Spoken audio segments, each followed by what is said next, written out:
யாத்ராகமம் 14ஆம் அதிகாரத்தை எடுத்துக்கொள்ளலாம். யாத்ராகமம் 14ஆம் அதிகாரத்திலே 13வது வசனத்தை நம்ம வாசிக்க போகிறோம். எல்லாரும் எடுங்கள். யாத்ராகமம் 14ஆம் அதிகாரத்திலே 13வது வசனத்தை வாசிக்கலாம். அப்பொழுது மோசே ஜனங்களை நோக்கி, பயப்படாதிருங்கள், நீங்கள் நின்று கொண்டு இன்றைக்கு கர்த்தர் உங்களுக்கு செய்யும் ரட்சிப்பை பாருங்கள். இன்றைக்கு நீங்கள் காண்கிற எகிப்தியரை இனி என்றைக்கும் காண மாட்டீர்கள்.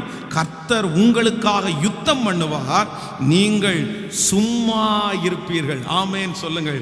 ஆண்டவருடைய பிள்ளைகளே, இரண்டாவது ஒரு மனுஷனுக்குள்ளே வருகிற மிகப்பெரிய இருள் என்ன அப்படின்னா, பயம் என்கிற ஒரு இருள். எல்லாவற்றையும் குறித்த பயம். இந்த இடத்துல இஸ்ரவேல் ஜனங்கள் மோசேக்கு விரோதமாய் முறுமுறுக்கிறார்கள். எல்லாருடைய இருதயத்துக்குள்ளேயும் ஒரு பயம் என்கிற ஒரு இருள் வந்தது. என்ன செய்வார்களோ, முன்பக்கத்திலே பார்வோனுடைய சேனை, பின்பக்கத்திலே செங்கடல், இப்படியே ஜனங்கள் தடுமாறி கொண்டிருக்கிறார்கள். ஆனா அந்த நேரத்தில் தான் ஆவியானவர் வாக்கு கொடுக்கிறார், இல்ல, இன்று கண்ட எகிப்தியரை இனி நீங்கள் என்றுமே காண்பதில்லை.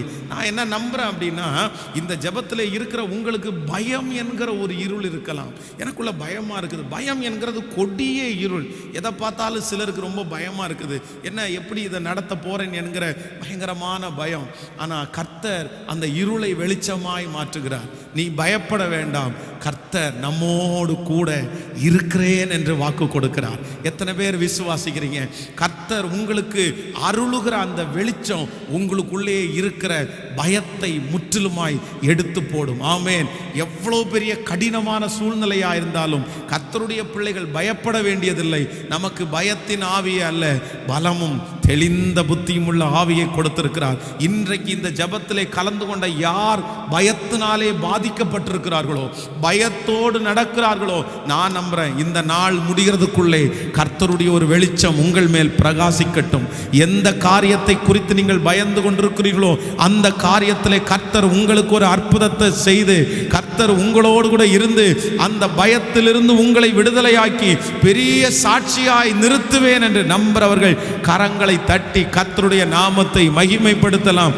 கரங்களை தட்டி, நீ பயப்படுகிறது, அது அப்படி நடக்காது, கர்த்தரே நமக்கு தைரியத்தை கொடுக்கிறார். ஹல்லேலூயா. அப்போ ஆண்டவர் வரும்போது ஆண்டவர் நமக்கு கொடுக்கிற மிகப்பெரிய ஆசீர்வாதம் என்னன்னா, உன்னிடத்திலே இருக்கிற பயம் என்கிற இருளை கர்த்தர் மாற்றி போடுவார். ஆமேன் சொல்லுங்கள்.